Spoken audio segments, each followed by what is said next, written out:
d'événements, tout annonceur, tout client espère en organisant un événement. Alors pour nous aider à réfléchir, pour nous faire part d'une multitude d'expériences, on accueille d'abord Anaïk Barbé, qui est, on peut l'applaudir, comme ça encourage tout le monde. Anaïk Barbé, anthropologue de marque. Installez-vous Anaïk, au centre. Si, les marches sont... Jean-Philippe Parquet, directeur associé de Marketplace. Gilles Chérel, concepteur d'événements et directeur de System Event. Raymond Lopez, directeur technique, directeur logistique, célèbre personnage du monde de l'événement.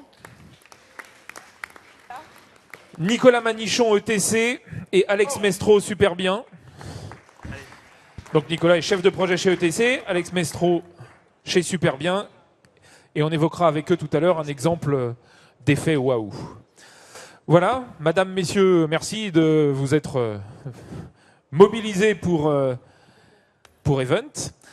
Alors Anaïk, on va commencer avec vous. Vous êtes anthropologue de marque. Alors d'abord, qu'est-ce que ça veut dire quand on fait de l'anthropologie de marque ? Qu'est-ce que ça veut dire ? Qu'est-ce qu'il y a derrière ce mot un peu bizarre qu'on n'a pas forcément l'habitude de voir, en tout cas dans nos métiers de l'événement ? Oui, c'est vrai. Alors, l'anthropologie de la marque, c'est très simple. C'est un travail sur toutes les façons dont une marque se donne à voir, s'active et s'exprime.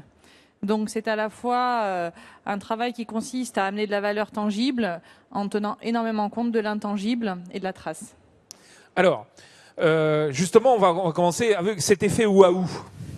Est-ce que dans l'ensemble des marques que vous accompagnez, dans les différentes réflexions que vous menez avec elles, est-ce que vous sentez comme un objectif de se faire bien voir et d'étonner, d'être différente ? Est-ce que vous avez cette sensation ? Est-ce que vos clients vous demandent cet effet-là ? Comment ça se passe quand on... C'est jamais demandé comme ça, en fait. Moi, je travaille donc très très en amont, à côté des marques, que ce soit des marques de luxe, de l'industrie ou du service. Et donc, installer une marque, c'est installer le marqueur, c'est installer le signe, c'est être à la fois visible et lisible. Après, il y a un temps dans la marque. Il y a un moment où il faut faire de l'effet, il y a un moment où on en fait moins. Ce qui est demandé souvent, c'est comment je peux être identifiable et singulier. Voilà. Et très souvent, dans des appels d'offres, effectivement, où on peut lancer des idées ou des mots de l'effet. Moi, ma réflexion, c'est toujours l'effet oui, le contenu, c'est mieux. Alors oui, prééminence du contenu. Ça veut dire quoi ? Non, c'est pas non, c'est pas plus de contenu. C'est de l'effet, certes, mais de l'effet, c'est dessiné, c'est visible, c'est construit. Et l'effet, en fait, donc cette construction répond à un contenu qui est détenu par la marque et conceptualisé par la marque, de façon à donner des bons briefs et à savoir ce qu'on veut dire et comment on veut le dire. Ça veut dire, c'est très important. Donc avant de réfléchir au décor, avant de réfléchir à la technique, il faut s'intéresser avant tout à l'objectif, à la stratégie. De toute façon, moi c'est très simple. Pour moi, tout est signe et tout est sens. Même quand il n'y a pas de signe. Parce que le vide, c'est un signe.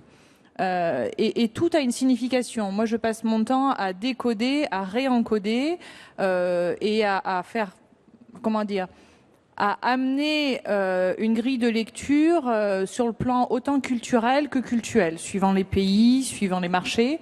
Et ça, c'est vraiment très important. Parce que prendre la parole, enfin une marque, c'est comme une personne. C'est une personne qui a une histoire, qui a une identité, qui a un corps, qui a un style de vie intérieure, etc.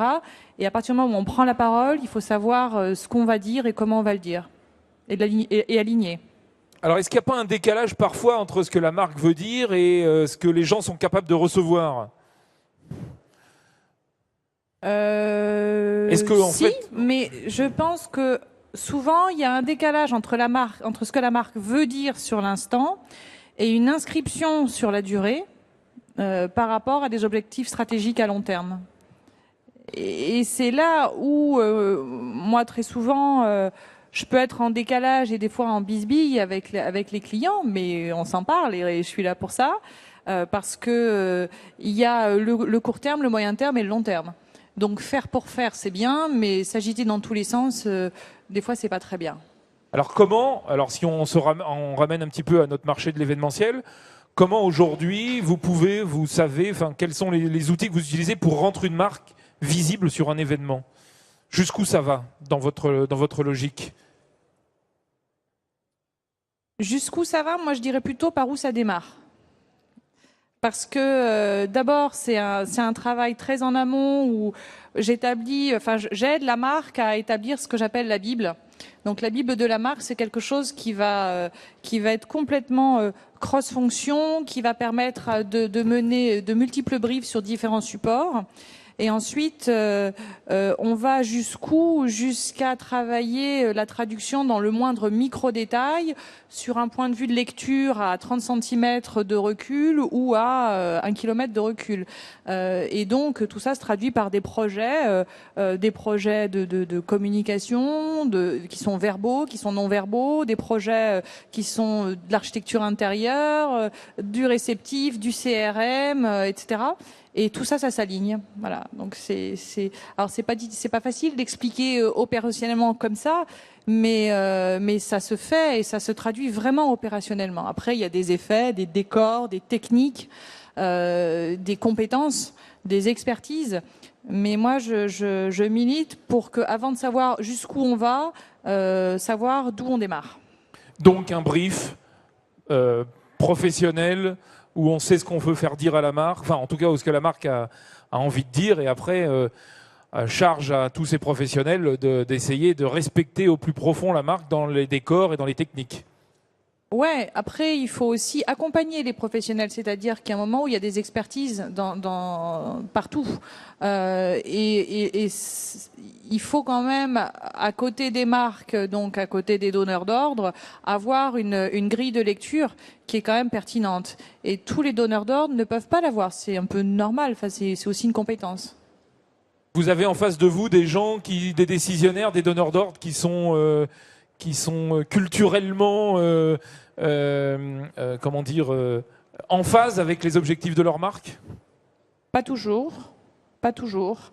Moi, ce que je constate, alors particulièrement dans les marques de luxe, parce que c'est un des domaines sur lesquels je travaille beaucoup, je constate tout de même qu'il y a une certaine baisse de niveau culturel. Et c'est pas un jugement, hein, il y a de l'augmentation sur d'autres niveaux. Enfin, c'est des évolutions aussi de personnes, enfin de générations. Mais c'est vrai que quand on parle marque, on n'est pas une marque. On ne naît pas marque, on le devient. Et pour le devenir, il faut avoir des multiples racines et aller avoir une certaine grille de lecture culturelle, particulièrement sur la communication, sur le contenu, quoi. Alors on reviendra peut-être sur cette question qui me semble importante. Jean-Philippe Parquet. Alors là, on parle d'identité de marque et maintenant on va faire un grand saut grâce à votre expertise, enfin pas un grand saut d'ailleurs, mais de l'idée, du concept jusqu'au décor, jusqu'à la technique qu'on peut développer. Alors je crois que vous nous avez préparé un petit support visuel. Un petit support visuel, oui, parce qu'on est plus habitué à faire des présentations que des présentations ex cathedra. Si je peux juste avoir les slides, ce serait top. Je crois que la technique est partie. Voilà, ça vaut le coup de bâtir un beau décor, mais s'il n'y a pas la technique derrière. Non, c'est pas ça. C'est la présentation PowerPoint.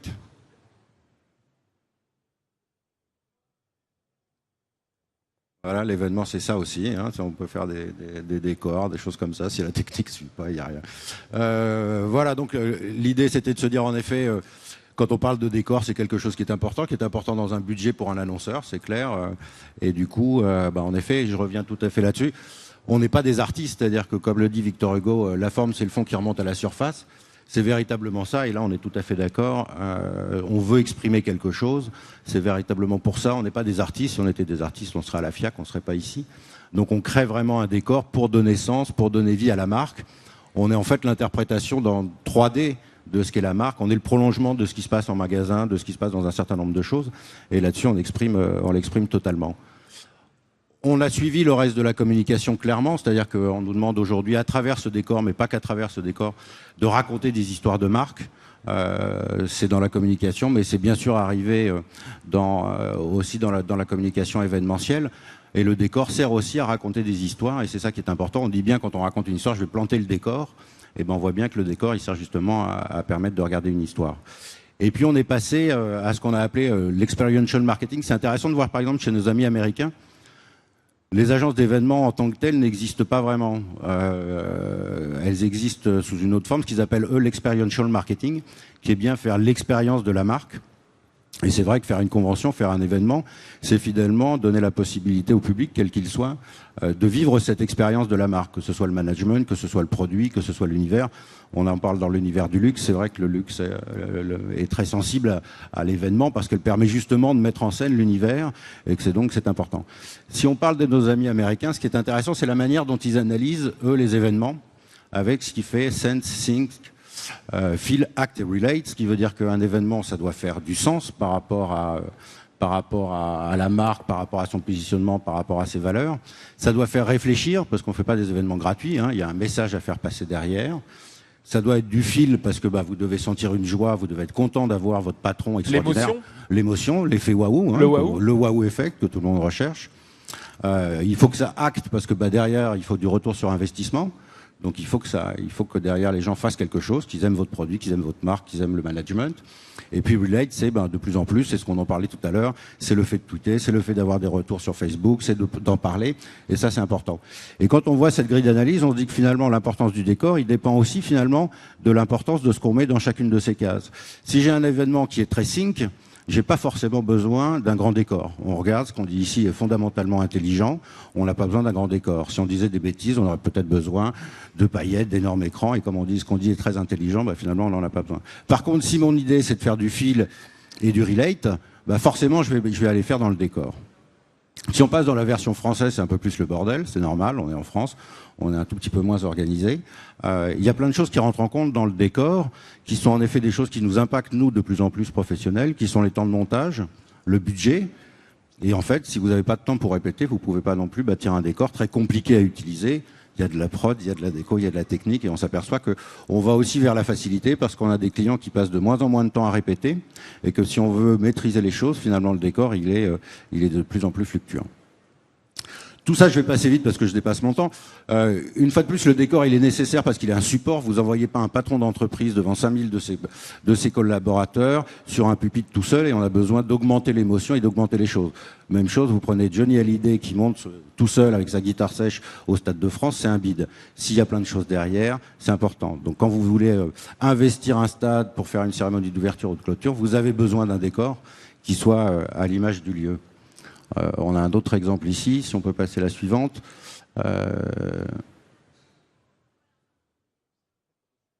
Voilà, même chose quand vous faites un show pour L'Oréal et que vous faites un show coiffure, vous n'allez pas simplement mettre un pauvre coiffeur avec son mannequin sur la scène du Zénith, vous allez forcément ramener de l'émotion et le décor il sert à ça. Et puis, on va continuer. Et quand par contre, vous avez pour Lundbeck un forum sur les neurosciences, la neuroéconomie et en quoi les neurosciences impactent aujourd'hui les politiques de santé publique, le fond est tellement intéressant que vous allez bien sûr avoir quelque chose de très simple. Si on regarde bien, on est passé finalement du fond, du décor, classique. Je plante le décor. Voilà, aujourd'hui, je suis chez des jeunes, j'ai envie, ça bouge pas, je fais des choses. Et puis, on va retrouver en effet l'illustration de la marque. C'est simplement, je transpose en effet tout ce qui a été fait par des gens comme vous en réalité, en 3D entre guillemets, pour le faire vivre. Et puis moi, il y a des choses qui sont intéressantes, c'est ce que j'appelle le décor support, et puis on va avoir plein d'exemples sublimes de ça. Et le décor qui devient en fait multiple, c'est-à-dire que le décor n'est plus vraiment un décor, mais il sert à autre chose, il sert à projeter d'autres images, et on va en voir plein, donc je vais passer, mais aujourd'hui on a des techniques qui font que je passe d'un écran à 3 écrans, ou à 4 écrans, et finalement mon décor il est plus unique. Je vais passer en effet du mapping vidéo, je vais avoir des cubes et puis tout d'un coup ça va devenir quelque chose, et on s'aperçoit que à moindre coût finalement je peux avoir une multitude de décors là où il y a quelques années j'aurais été obligé d'en construire 5 ou 6, et toujours dans cette idée d'avoir du wow effect.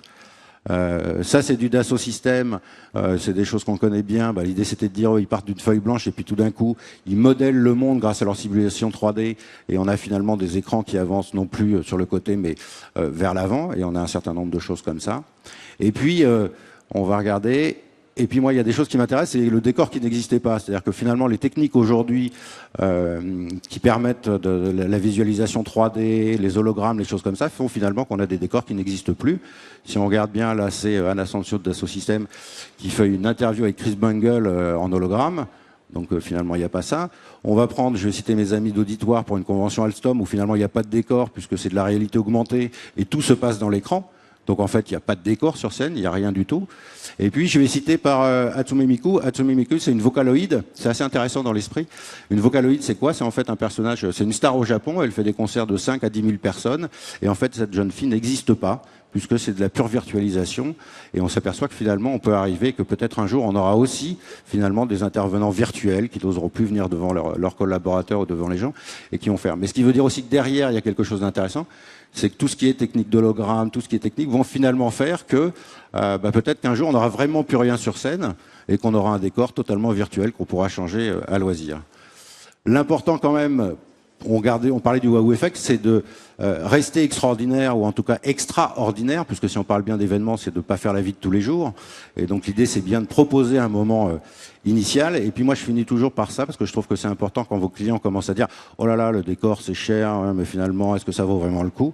Moi, je dis le prix s'oublie, mais l'émotion reste. Et c'est quand même pour ça qu'on fait ce métier. Voilà. Merci Jean-Philippe Parquet. On va revenir sur les notions de coût, on va revenir sur aussi l'amélioration des techniques juste après. Gilles Chérel, donc vous êtes un concepteur d'événements, vous dirigez System Event. On va revenir avec vous, on va commencer à voir quelques exemples. On va revenir avec vous sur ce qui a été fait il y a 2 mois à la Défense. Est-ce que vous pouvez déjà nous expliquer le client, ses objectifs, le contexte un petit peu de cette manifestation ? Bonjour. Le client, c'est De Facto. Donc, c'est l'organisme qui est en charge, l'établissement public qui est en charge de la gestion et de l'animation du territoire de la Défense, qui est un site très compliqué puisqu'en fait, il est à cheval sur 3 villes. Et du coup, l'État a créé un établissement public pour gérer juste le parvis de la Défense. Et donc, la Défense souffre d'un déficit d'image où on dit que la Défense, ce n'est que du business, alors qu'il n'y a pas que ça. Et donc là, il fallait montrer à travers un spectacle qu'il y a également de la vie à la Défense, de l'architecture, tout le monde en est conscient, mais également de l'art. Et là, les gens ne le savent pas, il y a 68 œuvres d'art à ciel ouvert, de grands artistes contemporains, et donc il fallait montrer tout ça dans un spectacle, sans narration. Voilà, un spectacle gratuit, ouvert donc au public. Voilà, spectacle gratuit qui était dans la continuité de ce qu'avait fait Le Petit Prince l'année précédente, qui est un spectacle plutôt pour les enfants et les parents. Là, notre cible était plutôt plus généraliste, de toucher toutes les tranches d'âge. Et effectivement, voilà, on attendait 30 000 personnes et on en a eu un peu plus de 50 000. Quel a été votre parti pris justement c'était un appel d'offres puisque c'est un établissement public. Quel est votre parti pris? Qu'est-ce qui vous a amené à proposer ce décor et cette technique? À partir du moment où les gens sont habitués à ce spectacle-là qui existait depuis pas mal d'années, à voir qu'un seul feu d'artifice, il fallait pouvoir utiliser les nouvelles technologies pour pouvoir faire passer un message sans parole. Donc voilà, on s'est servi de l'Arche de la Défense comme support pour faire du mapping 3D et évoquer les 3 sujets, donc l'art, l'architecture et la vie. Alors on peut peut-être commencer à revoir des images et que vous nous expliquiez un petit peu voilà. Donc ça, c'est la première séquence de mapping. Je laisse parce qu'il y a la musique avec.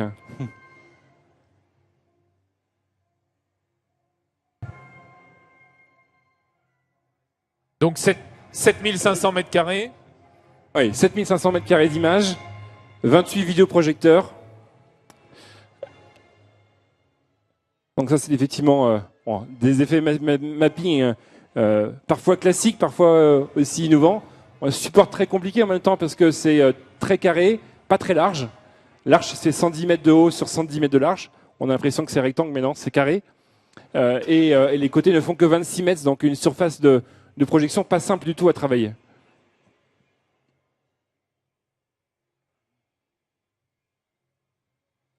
Alors, à cela, on avait mêlé d'autres effets, du laser, de la lumière, une bande son qui était plutôt très élaborée avec beaucoup de bruitage. Oui, alors ce qui fait aussi la force de ce spectacle, alors là on voit la partie mapping 3D, c'est justement l'association de multiples techniques et technologies pour arriver à un spectacle grand public. C'était aussi ça notre défi, c'était en général le feu d'artifice, c'est quelque chose d'assez spectaculaire et prend souvent le pas sur tout le reste. Le feu d'artifice est souvent plus bruyant qu'une sonorisation et plus lumineux que des effets d'éclairage, et donc il fallait pouvoir associer un petit peu tout ça sans avoir de réelle rupture en disant là il n'y a que du mapping, là il n'y a que du laser, là il n'y a que de la vidéo. Donc il fallait un peu mixer tout ça, les entrelacer et avoir quelque chose de cohérent. Ça coûte cher, ça. Non, enfin, je dirais que si on fait le ratio par rapport à plus de 50 000 personnes qui sont venues, non, je peux le dire le chiffre, hein, parce que c'est public, c'est 307 000 euros hors taxe. Donc, par rapport au rendu, aux effets, et ce qui en ressort, et l'émotion qui ressort des gens, non, c'est pas cher. Est-ce qu'il y a beaucoup de spectacles comme ça aujourd'hui en France voilà. Et on parlait de grands événements ce matin pour ceux qui étaient là. C'est vrai que bon, ça reste un grand événement, 50 000 personnes, réunir 50 000 personnes, ça reste un défi quand même. Et pour 300 000 euros, bravo. Mais voilà, est-ce qu'il y a possibilité de multiplier ce type d'expérience? On aimerait bien. Peut-être aussi pour pouvoir faire baisser le coût des technologies et qu'on puisse les exploiter plus facilement dans les éléments grand public gratuits. Parce qu'effectivement, les collectivités sont réticentes aujourd'hui. La technologie, ça fait peur. C'est vrai que ils ont des a priori comme quoi ça peut coûter très cher. Pas forcément, c'est pas systématiquement le cas. Mais ouais, il y a un rendu final qui est là. Et une émotion et un waouh effect. Voilà, l'effet waouh, je pense qu'on l'a obtenu. À suivre maintenant. Raymond Lopez. Bonjour. On a vu là vraiment des idées, un décor, en tout cas des techniques qui sont abouties. Vous qui avez une grande expérience de ce marché du monde de l'événement, est-ce que vous avez vu un peu évoluer toutes ces technologies? Quel est un peu sur 20 ans le recul que vous avez et la place qu'ont pris ces technologies et ces décors dans la réalisation d'un événement? On peut dire qu'il y a un peu plus de 20 ans, il n'y avait pas ces techniques-là, de toute façon, donc on faisait autrement. C'est vrai que l'évolution, on parle d'évolution technologique, mais c'est bien, enfin tant mieux, parce qu'effectivement on arrive à faire, et ça grâce aussi, je pense surtout aux créatifs, c'est-à-dire que tous les prestataires qu'on connaît en général, c'est des gens qui suivent les créatifs, qui suivent les idées. Effectivement, on part d'une idée un peu folle. On veut faire une vidéoprojection sur un stade, je sais pas où, il y a quelques années. On savait pas faire, donc il a fallu effectivement que pas mal de prestataires s'investissent, trouvent des solutions, travaillent, etc. Donc ça, c'est important.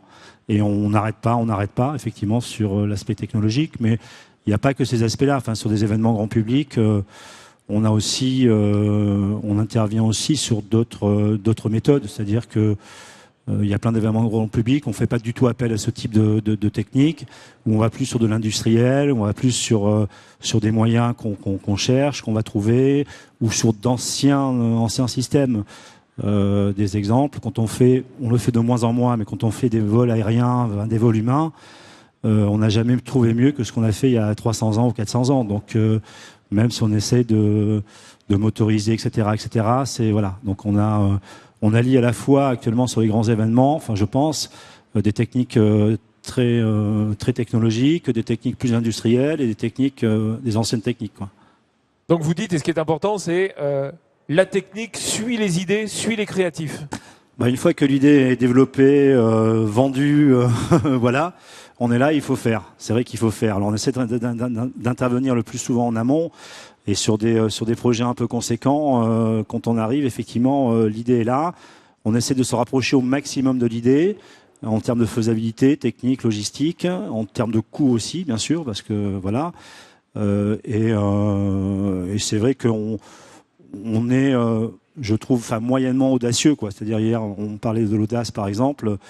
On est de moins en moins audacieux, on prend de moins en moins de risques sur certaines techniques, ce qui est un petit peu dommage. Prendre des risques, c'est important aussi. Donc on est dans une société où on limite les risques techniques, etc. On est très encadré au niveau sécurité et tout. Voilà, et cette limitation fait que on n'ose pas aller plus loin, on n'ose pas aller plus loin. Mais c'est dû à quoi ça? Enfin, alors les temps difficiles. Pourquoi on ne voit plus, par exemple, les géants de 98? Pourquoi on n'en voit plus nulle part? On voit, je ne sais pas si ça avait bien marché. Ça, non, je pense que on les voit plus parce que ça n'a pas du tout marché, que ça a mis 18 heures pour arriver au stade et que voilà. Non mais ça c'est un bon exemple. C'est vrai que j'ai participé au début à cette aventure et au début c'est vrai que le projet initial, et je ne sais pas s'il y a des gens qui ont travaillé dessus dans la salle, le projet initial était qu'effectivement ces géants courent et fassent en 10 minutes la Défense, la Concorde. Sur les premières études techniques, on s'est aperçu que dans cette volonté, c'était pas possible, c'était impossible, ou alors avec d'autres moyens, ou alors avec d'autres choses qui convenaient pas artistiquement. Donc on a suivi l'idée, et en suivant l'idée, effectivement, des géants autonomes qui se baladent. Voilà, il a fallu tant d'heures et c'était un peu dommage. Voilà. Mais la fausse bonne idée, ça existe aussi chez les créatifs. Non, mais derrière on a une idée de petit nain qui court très vite, donc voilà, très vite. Comme quoi, l'échec. C'était voilà. Ouais. L'échec, c'est. Voilà, mais il y avait d'autres idées. C'est vrai qu'en parlant de la Coupe du Monde, j'avais fait un appel d'offres concurrentiel et on était sur une belle idée. Je ne sais pas si Christian Bourré est dans la salle, mais en tout cas, c'était un principe. Et là, pareil. Alors là, on était intervenu très tôt, mais c'était l'idée était de faire envoler un ballon de Paris, un ballon géant qui soit vu à l'œil humain et qui fasse le tour du monde en 3 semaines et qui revienne pour la finale. Ça, on l'a étudié pendant 3 semaines, effectivement, et faire décoller des ballons de 200 mètres de diamètre, ça a l'air fou, mais c'est complètement réalisable puisque ça se fait une fois par mois en Antarctique par Météo France. Donc ça, on savait faire, on a su faire, on l'a étudié, c'était une belle idée, voilà, elle n'a pas été retenue. Et là, on est intervenu en amont, et c'est vrai que c'est une idée très symbolique, quoi. C'était assez beau de voir ce ballon qui fasse le tour du monde, qui survole tous les pays. Il y a encore des idées folles, alors. Enfin, là, celle-là, elle date de 98. Il y a encore des idées folles, il y a encore de vieilles idées folles, on va dire, et de nouvelles.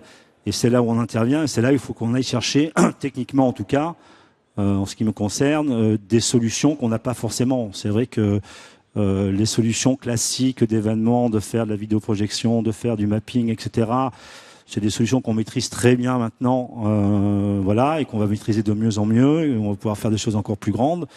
Mais quand on dit on fait une vidéoprojection en Afrique et on fait un écran de 200 mètres de long sur 50 mètres de haut, ça c'est un projet. Comment fait-on cet écran? 200 mètres de base sur 50 mètres de haut. Et là, on va se tourner, voilà, on peut pas faire ça en échafaudage, on peut pas accrocher une toile. Donc on se tourne sur des solutions, on va dire industrielles. Là, on fait des entassements de containers maritimes, ça existe de partout et ça marche très bien. Voilà, mais il faut aller chercher souvent des solutions hors technologiques dans ces projets. Ces projets fous existent toujours. Oui. Système D. Voilà, c'est aussi ce qui est intéressant dans notre métier, effectivement, c'est d'aller chercher des solutions. Et je me considère plus directeur de solutions que directeur technique dans ce milieu-là. Merci. Messieurs, Nicolas, donc là, vous allez nous parler d'un événement très très récent, puisqu'il a eu lieu il y a 4-5 jours, vendredi dernier. Est-ce que vous pouvez nous le replacer dans le contexte un petit peu? Donc c'est Orange et son agence Avast Event. Voilà, donc c'est Orange et Avast Event. Donc on a décidé de faire un grand mapping au Dock Pullman. Ça a eu lieu mercredi dernier. Nous étions associés pour la partie création avec Superbien. Et je vous propose de le regarder et qu'on en parle ensuite.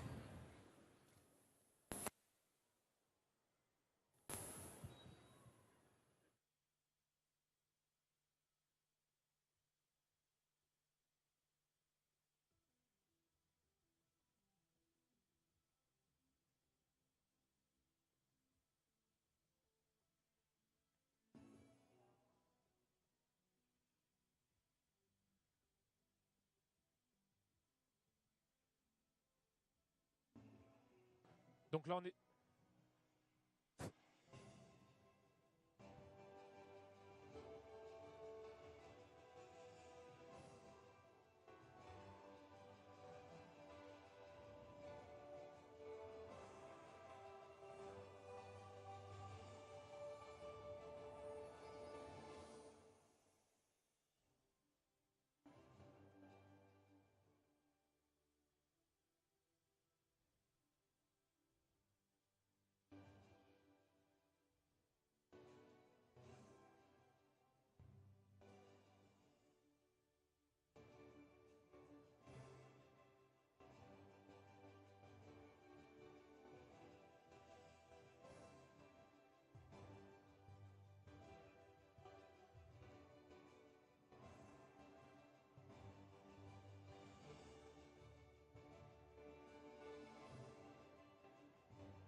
Bravo. Donc là, il n'y a qu'un décor blanc et c'est que de la projection. Il n'y a pas un... Absolument. Il y a de la lumière pour l'entrée des gens et la sortie des gens, mais ensuite c'est uniquement de la projection. Qu'est-ce qu'on vous a demandé au départ? Quel était votre brief de départ et quelle solution vous avez essayé d'apporter derrière? Alors le brief de départ, c'est une scénographie dessinée par Vincent Coutelin, et à nous de trouver la meilleure solution pour implanter les projecteurs le mieux possible. Trouver le meilleur compromis entre les contraintes de projection, les contraintes de scénographie. Et voilà, donc on a travaillé pendant 3 mois sur ce sujet, et on a obtenu quelque chose qui nous satisfaisait. Il y avait 28 vidéoprojecteurs, tout le système était doublé, justement pour quand on parle des risques, justement, on essaie maintenant de limiter les risques en sécurisant le système. Techniquement, tout est blanc, les cubes sont blancs, le sol est blanc, enfin, puisque la projection, elle a lieu à la fois sur les côtés, devant, derrière, au-dessus. Voilà, tout est blanc. On a fait pas mal d'essais, on a recherché des matériaux qui soient à la fois réfléchissants mais pas trop. Voilà, donc on a eu toute une phase de montage à blanc du système pour se rendre compte avec les images du rendu que cela pouvait avoir. Là, on est dans l'aboutissement. Enfin, j'imagine que le budget, enfin, c'est des budgets qu'on ne voit pas tous les jours dans le monde de l'événement. Oui, absolument. Vous avez eu les moyens. Nous avons eu les moyens. Mais c'est vrai que bon, c'est vrai, on va jusqu'au bout de cette technique et c'est vrai que c'est très propre. Alex Mestro, quel a été vous? Alors vous créez les images, c'est bien ça? Bonjour. Tout à fait. Donc Nicolas a assuré la partie technique et vous mettez le contenu dedans. Alors, c'est un petit peu plus compliqué que ça, en fait. C'est que pour arriver à réaliser ce genre de projet, c'est qu'il y a beaucoup de monde qui se mettent autour de la table, très en amont du projet, pour pouvoir très en amont trouver des bonnes solutions. Avant, il y avait une idée qui était, ça passait par beaucoup de mains, la main du directeur technique, la main de l'agence. Après, on appelait des DA. Voilà, il y avait une espèce le projet se montait en cascade. Là, c'est un bon exemple d'un montage d'un projet où très en amont, il y a eu l'agence, la partie technique, le scénographe et toute la partie contenu. Et la rédaction aussi, enfin toute l'écriture du show, qui sont mis très en amont dès juillet. Donc dès juillet, on s'est tous retrouvés pour discuter de ce truc-là. Et en fait, c'est le genre de projet. Il y en a pas tous les jours, vous le disiez, mais c'est sur ce genre de projet où on voit bien qu'il y a une cohérence et quand on peut, une cohérence dès le départ pour mettre voilà toutes les bonnes personnes autour de la table. Et ça se ressent du début jusqu'à la fin. Le projet, voilà, a une gueule terrible. Voilà.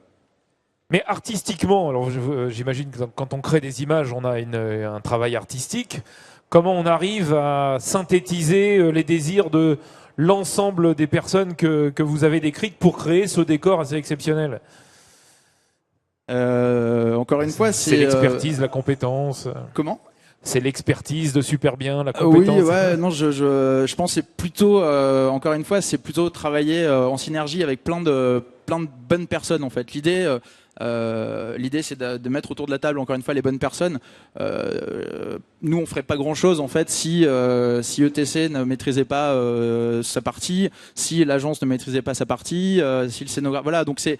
En fait, nous, on peut pas faire grand-chose. Après, les idées, elles viennent de chacun. Nous, on fait de la direction artistique, on crée du contenu, on crée des images, mais on s'appuie beaucoup sur la technique. C'est-à-dire qu'il y a de la créa qui naît complètement de la contrainte technique. Par exemple, voilà, sur une scéno, comme ça, il y a des choses que nous on voudrait faire qui ne sont pas possibles, ou en tout cas difficilement d'un point de vue ou scénographique, ou au niveau de la fabrication de ces éléments, ou en termes en termes de projection. Et en fait, il y a des solutions graphiques qui émergent de ces contraintes techniques. Donc vraiment, tout le monde met un petit peu la main à la pâte. Et voilà, c'est vraiment le dialogue qui est vraiment un échange permanent pour voilà. donner naissance à un vrai prototype, puisque c'était un prototype. Ça s'est jamais fait avant. dans Non, cette quantité-là Oui, alors dans cette forme-là, on va dire, pour ce type d'événement, sur une conférence de presse, sur 40 minutes, ouais, c'est quelque chose d'assez exceptionnel. Maintenant, après, il y a une vraie continuité dans l'envie de ramener un nouveau contenu, un effet. Alors, je sais pas, j'aime pas du tout l'effet waouh. C'est pour prendre un mot que tout le monde comprend. Voilà, mais il y a toujours cette recherche-là, et effectivement, c'est d'amener des nouvelles choses à voir. Et là, c'est l'aboutissement, en fait, ce truc-là, c'est l'aboutissement de choses qui ont émergé il y a 3 ou 4 ans, qui ont été rendues possibles, encore une fois, parce que les annonceurs, les agences ont voulu aller, parfois par nécessité, vers vers une nouvelle offre graphique, vers quelque chose qui n'a pas été vu, et aussi par la technique. À un moment donné, voilà, il y a 3 ans, c'était impossible à faire, et encore aujourd'hui, ça reste une prouesse. Ça reste une prouesse technique, parce que le montage s'est fait ultra rapidement. C'est des matériaux légers qu'on n'avait peut-être pas. Enfin, c'est des matériaux. Après, j'y connais rien en fab, mais voilà, il y a des prouesses à tous les niveaux. Donc, encore une fois, ouais, c'est plus un aboutissement, en fait, que quelque chose de nouveau, en fait. Voilà. Je comprends. Et je rejoins Jean-Philippe, ce qu'il disait tout à l'heure, au niveau de l'envie d'amener un nouveau décor et des nouveaux des nouvelles choses à voir. Une prise de risque d'un client, un dialogue permanent entre la technique et la créa, et derrière les solutions technologiques qui vont bien. Nicolas, juste, le montage, ça dure longtemps pour arriver à ces effets-là? Alors c'était 3 jours de montage, jour et nuit. Donc c'est rien. Oui, voilà, quand même. C'était beaucoup de préparation. Justement, ça coûte cher. Bon, c'est vrai que le coût est souvent une question importante dans les réflexions de l'événementiel, surtout dans la période qu'on traverse. Comment aujourd'hui trouve-t-on des solutions pour conserver de la technique et du décor qui est un sens quand on a des budgets qui diminuent de 20 ou 30%? Est-ce que c'est les prestataires au final qui font des efforts? Tout le monde fait les efforts. Je crois qu'on est tous obligés de faire les efforts. C'est-à-dire qu'il faut qu'on arrive à fédérer les équipes, les prestataires, les hommes autour d'un but et d'un projet commun, et que chacun puisse y tirer, et qu'on joue tous gagnant-gagnant. Mais si l'idée est audacieuse et forte, je pense qu'on trouve les moyens, quoi. Il faut jamais se poser la question des moyens. C'est vrai qu'ils sont là, ils sont présents, mais c'est pas le but de trouver une idée. Enfin, avant tout, on essaie de trouver une idée qui va faire waouh, qui va être extraordinaire, voilà. Mais sur des budgets raisonnables, ça peut se faire. Enfin bon, la question du budget vient quand dans un second temps. Enfin, pour moi, il faut en tenir compte bien sûr, mais ayons l'idée d'abord et après on voit comment on fait. Enfin, moi, ouais. Ok. Non, mais Ok, Raymond, j'ai bien noté. Moi, je pense que les budgets nous obligent en fait à condenser nos idées de plus en plus. Il faut qu'on ait une idée, et c'est vrai que, soyons assez réalistes. Une fois qu'on a trouvé un concept et qu'on a trouvé une idée, un système, quelque chose, on l'utilise quand même. En tout cas, par exemple, en convention, on l'utilise beaucoup. On le rentabilise, et c'est quand même ça. Donc, on a moins d'effets disparates et de choses. On a quand même quelque chose qui est très centré sur un effet, un message qu'on veut dire, et puis derrière on fait du belle marquise d'amour, belle marquise. Je parle juste de Jacques Roverolis. Je sais pas qui connaît Jacques Roverolis, qui est un éclairagiste connu. Il y a 20 ans, 25 ans, il me disait bon, effectivement, il faut avoir l'idée d'abord. C'est-à-dire que je suis sur une scène, si je trouve qu'il faut l'éclairer en rouge, si c'est la bonne idée de l'éclairer en rouge, après on trouvera les moyens. Te prends pas la tête, on mettra 200 automatiques, on mettra que 4 PC. Peu importe, mais déjà c'est de trouver la bonne idée. Il faut que ça soit rouge, c'est ça la bonne idée, on y va. Moi je suis toujours un petit peu partagée, parce que je dis toujours il faut avoir les moyens de ses ambitions et l'ambition de ses moyens. Mais des fois sur la deuxième version, je me dis que avoir uniquement les ambitions de ses moyens, ça peut être assez limitatif. En même temps, des fois je me dis bon, l'économie de moyens c'est quand même super intéressant au niveau créatif. Parce que s'il y a une vraie idée, qu'il y a une vraie force et du vrai contenu, on peut adapter. Mais il est vrai aussi que des fois, à manquer de moyens pour aller jusqu'au bout de l'idée, de sa transposition, de sa traduction, de sa finesse, c'est là où on fait du waouh pour du waouh, mais que derrière, dès qu'on gratte, il n'y a pas grand-chose. L'objectif du wow, c'est bien, mais le wow avec du contenu, c'est quand même mieux. Donc, je dis, les moyens, les idées, c'est bien. On est dans une tectonique de plaques des fois qu'il faut un petit peu maîtriser. Parce que l'objectif, c'est quand même que le moyen qui déclenche l'émotion soit une émotion qui fasse quand même un certain chemin dans la tête et qui amène une mémorisation qui soit durable. C'est une forme d'écologie du moyen, quoi. Ce que vous avez fait à ETC pour Orange mercredi dernier, est-ce que demain, le décor, dans sa rapidité de mise en place, demain, il n'y aura même plus besoin de décor, on va juste mettre des éléments blancs et projeter une image dessus. Ça va être ça, demain, le futur de la technique et de la technologie, c'est un décor et de la projection pour aller vite, parce qu'on peut créer des multitudes d'images. Nos amis non, je pense pas. C'est encore une fois, il y a une idée au départ et après il faut qu'elle trouve sa justification dans sa mise en forme. Là, de faire du mapping, de projeter de l'image sur du blanc, c'est un cas parce que à un moment donné, on plante un décor, on peut le faire switcher comme on veut, lui mettre le contenu qu'on veut. Maintenant, j'ai envie de parler d'hologramme, parler de, en fait, le futur, c'est plutôt d'avoir plein de technologies. Mais encore une fois, il y a toujours eu des technologies de tout temps. Après, c'est de les utiliser à bon escient. C'est-à-dire que faire un mapping pour faire un mapping, ça sert à rien du tout. S'il n'y a pas derrière une idée, il n'y a pas derrière un vrai discours de marque. La première question qu'on pose quand on travaille, c'est genre, c'est quoi l'idée en fait? Qu'est-ce qu'il faut qu'on dise? Nous, c'est notre première question. Qu'est-ce qu'il faut dire à travers ce projet-là? Voilà, il peut y avoir plein de dérives sur l'utilisation parce que un effet de mode, parce que plein de choses. Donc non, il y a le futur, c'est pas du mapping. Hein. Je me suis mal exprimé. C'est que les délais aujourd'hui, on le sait très bien, les délais entre le moment où est pris la décision de réaliser un événement et la date de réalisation, ces délais-là se raccourcissent considérablement. Il y a souvent, historiquement, il y avait des éléments de décor. Cette table, il faut la fabriquer. Ces chaises, il faut aussi les fabriquer. Parfois, quand on fait un peu de sur-mesure, ça prend du temps. Donc, la solution dans une époque où tout se réduit, c'est la projection reste une solution. Aujourd'hui, quand on voit les très beaux infodécors qui peuvent exister, la solution, ça reste la projection. Ouais, parfois, faire un très beau décor en image, ça prend plus de temps que de construire une table ou un desk, malheureusement. Si on pouvait juste arriver en disant, pof, je voudrais ça, ce serait fantastique. Moi, je pense qu'il y a quand même dans notre métier, parce que on parle pas du client, mais il y a quand même, une fois de plus, on vend ça à des clients.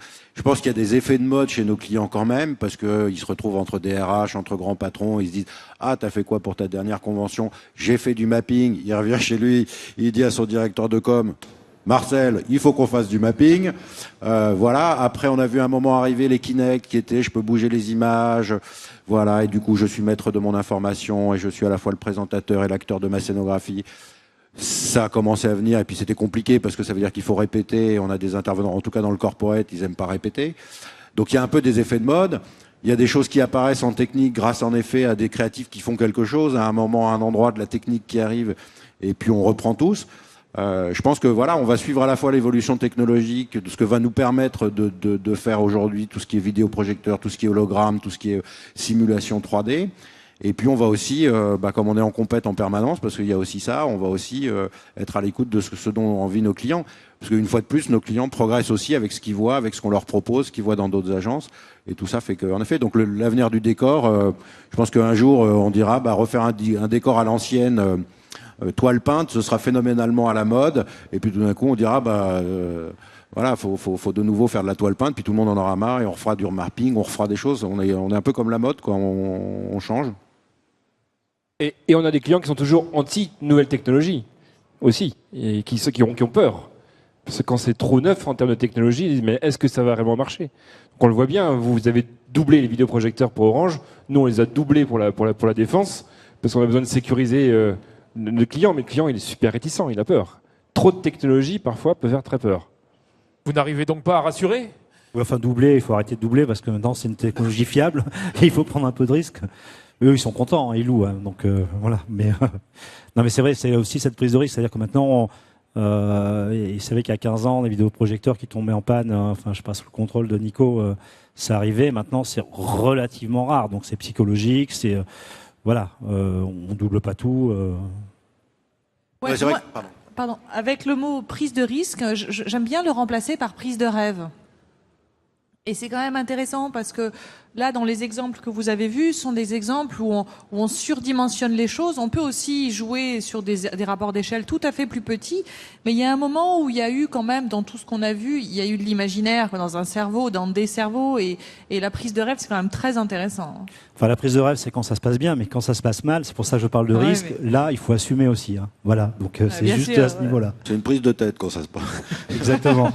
Mais il faut savoir assumer derrière aussi si ça marche pas. Donc entre prise de rêve, prise de risque et prise de tête, est-ce que vous auriez quelques questions pour nos intervenants? Il y a des questions là qui sont affichées, Lionel. Oui, on voit Mais, des SMS là. Il y en avait une qui était marrante qui disait finalement, je sais pas quoi, c'est les agences qui n'ont pas assez d'idées et l'effet waouh finalement ça coûte pas si cher.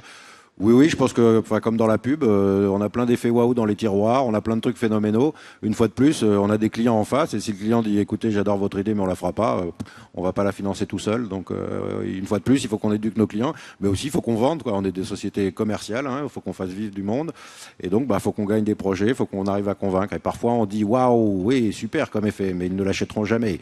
Je le remets là, et est-ce qu'on va voir nos créatifs, et on dit, t'aurais pas une autre idée un peu plus vendable quand même ou pas? Pas de questions? Bah, il y avait une question justement Il y a- sur le il y a des remarques rapidement technique sur justement sur le mapping. On parlait quelqu'un qui parlait d'AntiVJ. Voilà, du coup il y a quelqu'un qui a répondu.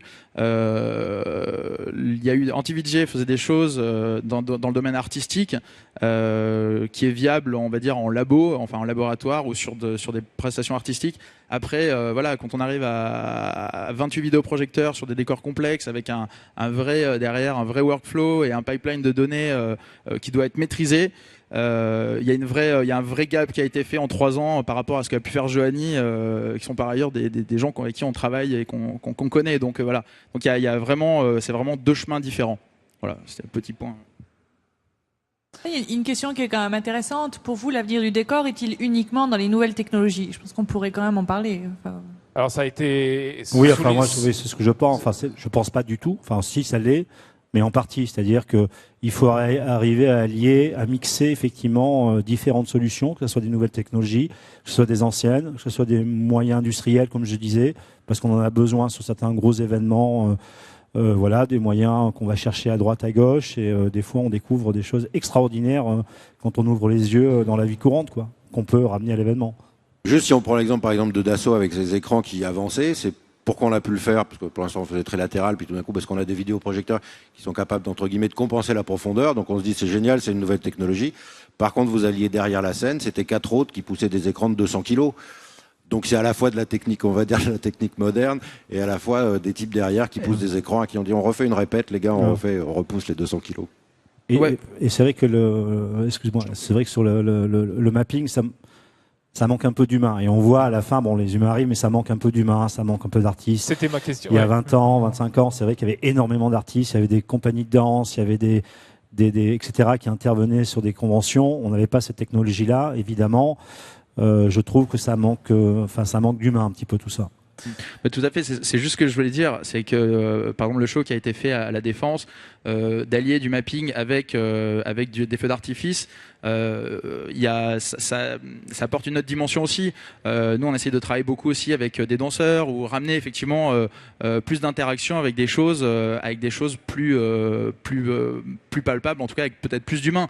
Et voilà, essayer de mixer tout ça. Voilà, on ne doit pas se cacher. Pour moi, voilà, l'avenir du décor, c'est pas des nouvelles technologies, c'est essayer de croiser, de faire des espèces de mélanges entre ce qui se faisait il y a 20 ans et ce qui se fait aujourd'hui, et avec du coup des nouvelles utilisations et du coup une nouvelle. Sauf que quand on a une entreprise qui s'appelle Orange ou d'autres, mais qui a envie de se montrer innovante, c'est clair qu'on va plutôt avoir la tentation d'aller chercher ce qui est nouveau. Et puis je vois pas aujourd'hui quelle entreprise n'a pas envie de se montrer innovante. Donc on va aller chercher tout à fait, plutôt mais ces produits-là que revenir à une chorégraphie. Enfin, je me fais un peu l'avocat du diable. Je suis un homme des arts vivants, donc mais. On verra. L'avenir le dira. Moi, je pense qu'il ne faut pas oublier que la créativité, c'est faire autre chose avec ce qu'on a. Et que plus on avance dans la palette de choix, plus ça devient intéressant. La réponse, c'est pas soit la technologie, soit l'humain, soit la danse, soit un décor menuisé ou autre. La réponse, c'est d'avoir une juste réponse. en fonction d'un message qui est à donner, et en fonction d'une écriture. Et ça, c'est quand même très important. Après, c'est vrai qu'il y a un effet de mode au niveau des clients, ça, c'est indéniable. Mais encore une fois, c'est pas forcément la technologie qui est la réponse à tout ou l'humain qui est la réponse à tout. C'est un mix. C'est un mix. Dernière question.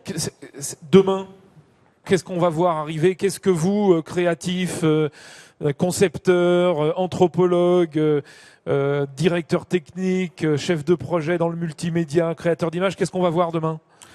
Moi, je peux pas le dire parce que je peux pas le dire. C'est secret, donc on se verra après. C'est ce que je voulais dire. C'est confidentiel. Mais il y a des choses étonnantes. Moi, j'ai du mal à te croire. Mais bon, Non, mais je suis Saint Thomas, je veux voir sur. Non, mais on va se servir des nouvelles technologies. Dans la vidéo, ce qui arrive, c'est la vidéoprojection laser.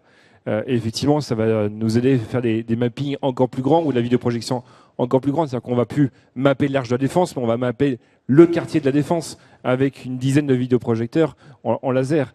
Voilà, c'est une solution et ce sera dans 2 ans à peu près, quoi. Nicolas, vous confirmez? Nicolas confirme. Oui, rendez-vous dans 2 ans pour le quartier de la Défense entier. Jean-Philippe, demain? J'en ai vraiment aucune idée. Je pense que moi j'ai pas de plan secret. Je suis désolé Raymond. J'en ai aucune idée. Je pense que ça va être un mix de plein de choses. Il y a encore plein de choses qui apparaissent. En effet, je pense que techniquement il y a encore plein d'évolutions qui. Une fois de plus, ça va être le mix et ça va être nos créatifs qui arrivent à combiner différentes choses pour arriver à une nouvelle recette avec des ingrédients un peu différents. Et puis, voilà, moi je demande qu'à être étonné vraiment. Et pour répondre plus sérieusement, moi je pense que, demain, il me semble qu'il faut toujours être plus audacieux. Ça, voilà, on a déjà dit qu'il faut arriver à prendre des risques ou des rêves et surtout prendre plaisir dans ce qu'on fait, quoi. C'est-à-dire qu'effectivement, pour nous, c'est un plaisir, c'est une passion, c'est un vrai travail. Et à partir du moment où on prend du plaisir dans ce qu'on fait, je pense qu'on fait plaisir aux autres. Donc ça, c'est important, c'est une notion importante pour demain. Dernière chance pour des questions ou une intervention. Ah, monsieur.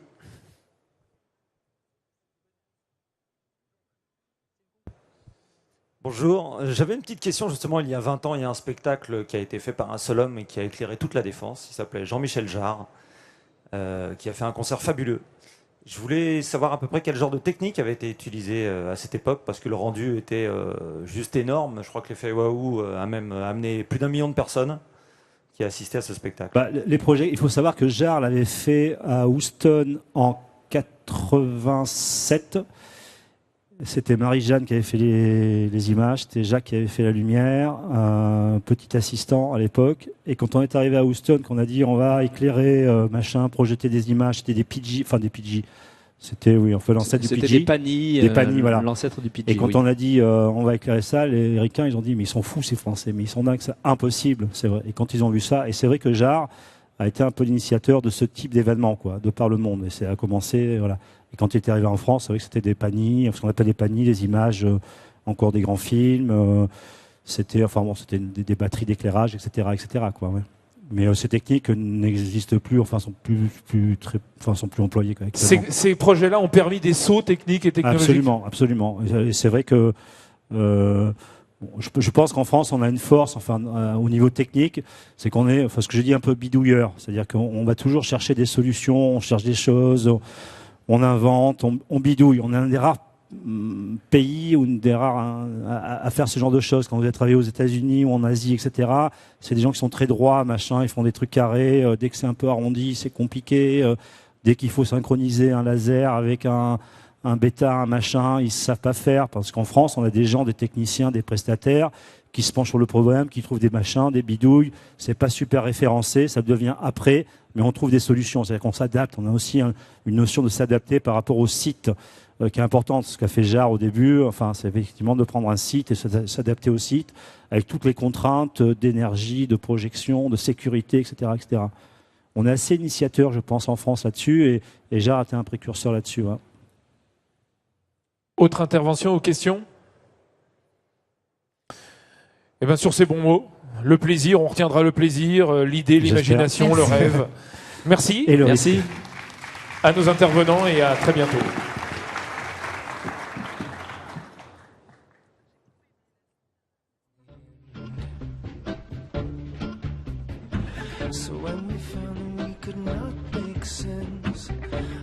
said that we would still be friends, but I'll admit that I was glad it was over. But you didn't have to cut me off. Bon, vas-y, continue. Si tu fais pas de bombe, c'est bon. Alors on peut retourner sur le plateau. Personne Ah, va. voilà. Personne Et donc, va- donc nous sommes déjà revenus sur le plateau. Sur ce plateau de l'Event TV où j'accueille donc Sophie Brideville et Sophie Mommer.